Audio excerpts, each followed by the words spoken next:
Hey everybody, glad you joined me. I want to talk about being fit. What does that look like? I want to talk more specifically about having a fit relationship, having a fit parenting style, and being a fit leader. So join me over the next few minutes as we talk about what it looks like to be fit.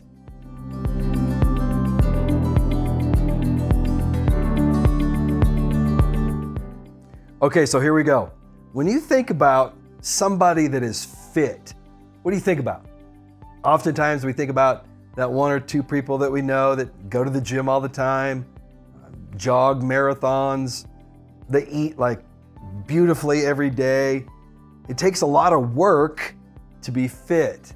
And much is the same when it comes to having a fit relationship, being a fit parent, being the fit leader that all of us strive to be.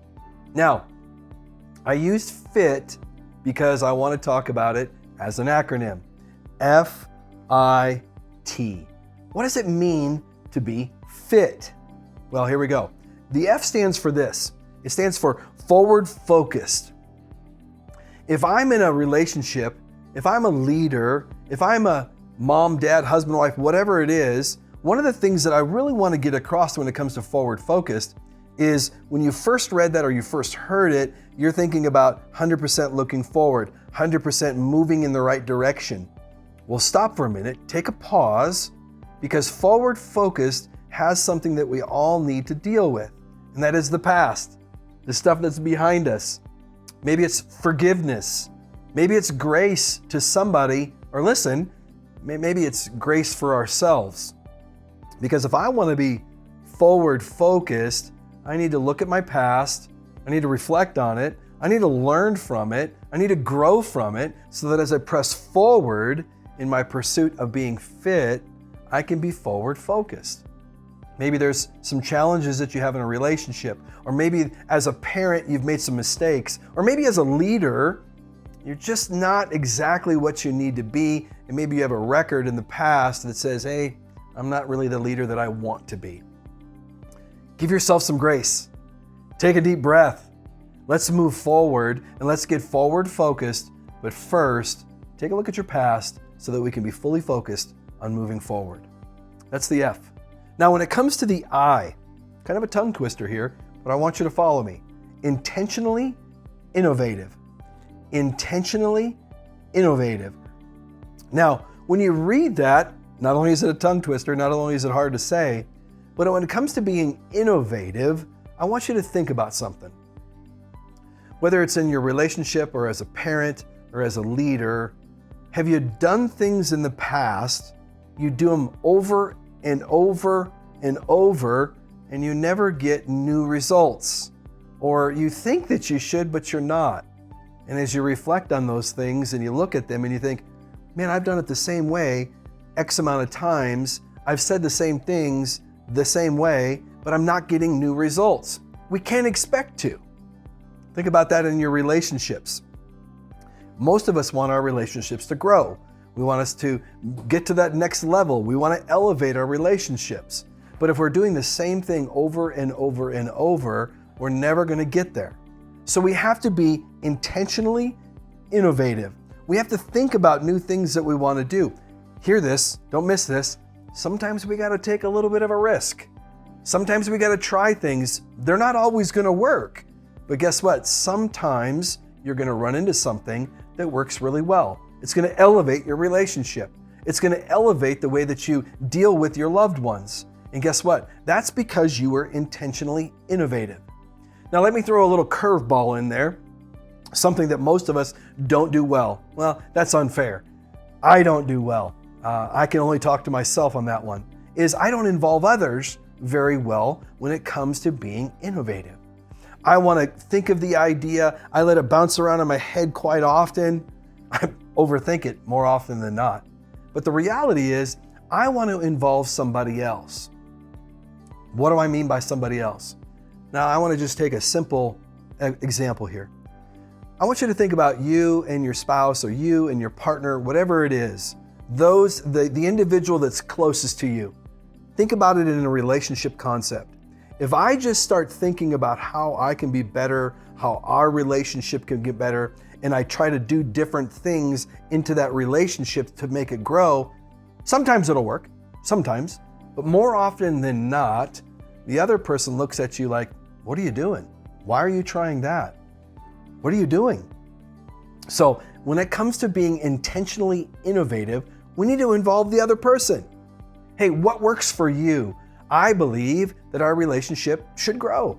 I believe that I want to have a good mindset and a good heart set so that we can grow in our relationship. We can be effective in all that we do. Guess what? That is being intentionally innovative when you team up with your spouse, your partner. Think about that in terms of being a leader.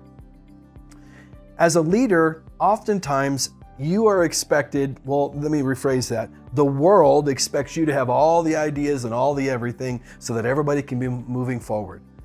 But the good leaders, the leader within you says, hey, I want to involve my team. I want to involve everybody else.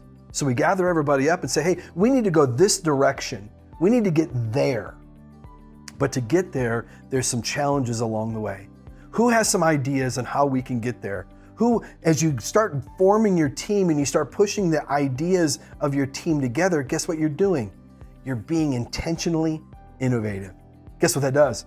It strengthens everything. Everybody's moving forward. They feel that they have value and purpose, not only in themselves, but in the team. We're being intentionally innovative. So let's recap real quick. When it comes to fit, F, we're gonna forward focus. Don't forget about showing yourself grace and those and things in the past that need to have some forgiveness and grace as well. When it comes to be intentionally innovative, don't let those thoughts, don't let that overthinking just take place up here. Let it out. Give it to others, whether it's your spouse, those you love and lead, whether it's your children. Sit down with them and let's be intentionally innovative about designing and thinking and giving everybody value about moving forward. Now we're gonna get to our last one. The last one is T, tactically timeful, tactically timely. You think to yourself, well, what does that mean? Well, how many of you have ever discussed something that was the wrong time? Let's think about this.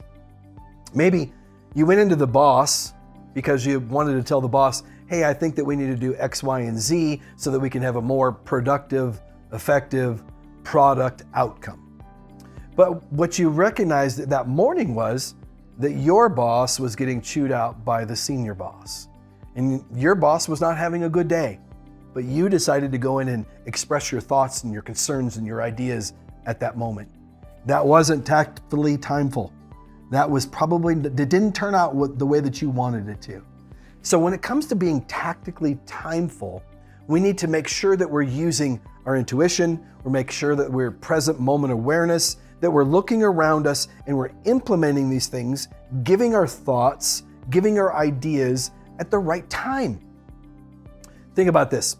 How many of you have ever come home from work and you had a great day? You can't wait to express all these great ideas that you've had on the drive home, and you get home and your spouse has had a horrible day. Maybe the kids are going crazy. Maybe their job wasn't as effective, or they didn't have a good day at work. They just aren't there. They just are checked out.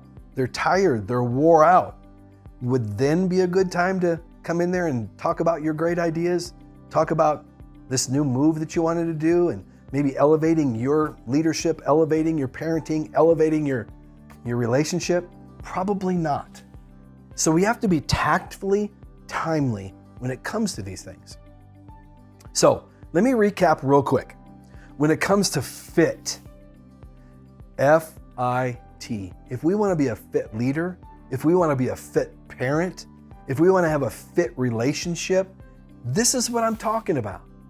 A simple model that we can follow, that we can institute in anything that we do so that we can be more effective. We can be the person that we want to be. We can create the family dynamic, the community, the leadership group, whatever. We can create these things as long as we're following these simple steps. Recap. F stands for forward focused. Are you forward focused and letting go of the things in the past, learning from them, but letting them go? Are we being intentionally innovative? Not just in your mind, but you're gathering those around that you love and lead, and you're saying, hey, this is a direction we need to go. Who has some ideas? And then T, tactfully timely. Are we really using our intuition, our present moment awareness, and we're looking at the opportunities of when we can best insert our ideas, our thoughts, and our ways forward? Hey, I hope that all of us have a fit relationship, that we're fit leaders, that we're fit parents, because guess what? It affects the next generations. It affects our livelihood. It affects us, who we are, and we can be more effective in moving forward. Thanks for joining me today.